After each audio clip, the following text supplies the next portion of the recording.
Welcome to the Spotlight Series. I'm your host, Scott Nerney. We're live from the Cowesett Inn on Tuesday night. Don't forget to subscribe, like, and share this information.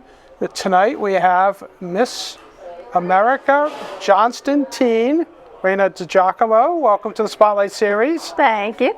Congratulations on winning Miss Johnston. Thank you. Before we talk about that, give us a little background of yourself. So my background is I always grew up doing sports.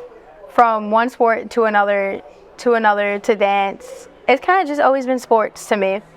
My mom's taken care of me and my brother by herself for 16 and 18 years. Honestly, I'm grateful for what I have because of my mom. Nice.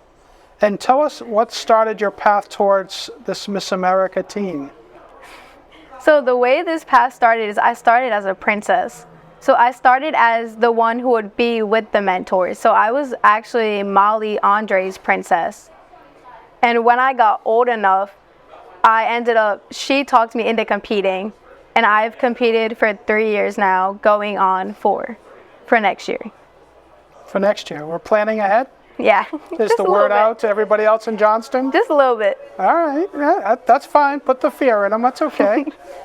So tell us a little bit how you balance a pageant time, work, school, social life. How does all that fit together? So my work is really lenient where they gave me the days off I needed.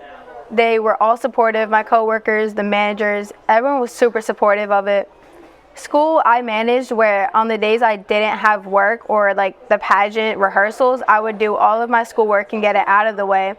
Or like when we had like normal days where we would have one like class where it was just time to do whatever, I would do all my schoolwork then. And then my social life was kind of hard on top of school, the pageant, and work. But my friends understood to the point where we worked around it and like we made days where I didn't have anything and that they were available for. Nice. And a shout out to where you work since they're so nice to you to get this far. Launch and work. Nice. The trampoline park? Yes. Great. Thank you very much for those guys to give her the time she needs to compete. Obviously, really appreciated to get this far. Very much appreciated. So tell us a little bit about the most challenging part. How does all of this work to get together with the pageant, everything you have to do? What's the most challenging? The most challenging part for me was definitely finding the dresses and like when you order a dress, hoping it gets here in time for like the day of the pageant. That's like the most stressful part, trying to find like the exact dress you want for the evening gown and then the opening number you had to pick out an outfit for. And your interview, I wasn't too worried about because like your onstage question was the same as interview. So it's mostly kind of just finding like the opening number and like the evening gown dress was definitely the most stressful part. And is this a multi-day contest? So it all happens in the same day. Same day? So it goes. You don't even get to rest. Nope, it goes from opening number to dancing to introducing yourself. Then you have a break. Then it goes, I think, interview, onstage question, talent, and then your evening gown with your little princess who comes out with you. So being a little princess gave you some experience to see a lot of this behind the scenes? It did. I was a princess for, I think, 4 years with Molly. As she kept competing until she won her 4th year, I never like gave up on her. The year she wanted to quit, I told her absolutely not. And the year I told her not to quit, she ended up winning the same year she went back to compete with me. Nice. And what was your special talent? My special talent was sign language. It's been that for the past 3 years I've competed. Haven't changed it yet. So if you want to sign a little thank you to all the people that supported you out there. So thank you is just... Very nice. And tell us a little bit about your ambitions. What do you want to do? So my ambitions are definitely helping organ donors, recipients, and people who are definitely on the waiting list, as we'll talk about my nonprofit. Please. My nonprofit is called Raise a Faith.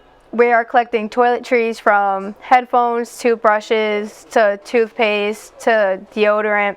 We're collecting all of that to give to the people who are awaiting in the hospital, to people who have donated, or to people who have received any type of kidney or liver from anyone. We have a Facebook page, which is called Raise a Faith. We have an email, which is raiseafaith24, and a Cash App, which is also Raise a Faith. And if they go on our Facebook at Raise a Faith, my phone number is also there if they need to reach us.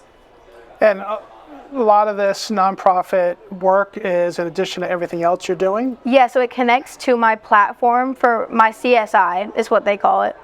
It connects to my CSI because my CSI was Donate for Life. And I've done events with Donate for Life. And I also started picking organ donation as my CSI because my mom she actually donated her kidneys to my papa because my papa had kidney disease. So when she donated her kidney to him, she gave him 2 extra years of living. And I have a friend that also donated a kidney, and your point of donating goods to both sides of the recipient and the donor, because it's a lot for the donor to go through as well. Especially the healing process from both. Yeah, and it's not, you would think it would be easy just to get rid of something, but it's as difficult. So I really praise that you're working on all sides. Have the hospitals been accommodating to you as well? So we just started, but I'm going to reach out, but last time I reached out about setting up a food canteen for the organ donors and the doctors and the recipients. They were all for it. They were so supportive of it. Great. That's great to hear.